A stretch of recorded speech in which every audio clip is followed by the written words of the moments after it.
Investigators assigned to the Maypen Criminal Investigations Branch in Clarendon are seeking the public's help as they probe the murder of a 69-year-old man whose bullet-riddled body was found along Fogar Road in Four Parts.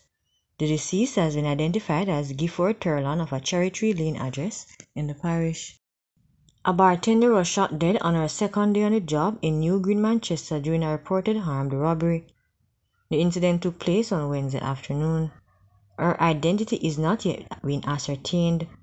Preliminary reports indicate at about 1 p.m. two armed assailants targeted a bar in New Green Square, robbing it of cash before opening fire on the bartender. Observer Online was told the gunmen, while running toward a waiting car, continued shooting in the square before making their escape. Detectives and onlookers have since gathered at the crime scene. The People's National Party is mourning the death of Ron Bryan, the councillor of the Morant Bay Division in St. Thomas.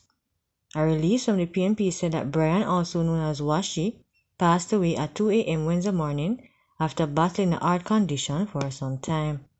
The PNP conveyed their grief at Bryan's passing, reflecting on his impactful tenure as councillor and the contributions he made. Let us take a moment to remember and honor his life and contributions. May his soul rest in peace, the opposition party said.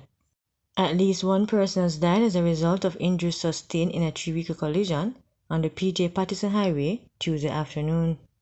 Dead is 42-year-old Kevin Rose of a Guyshill address in the parish.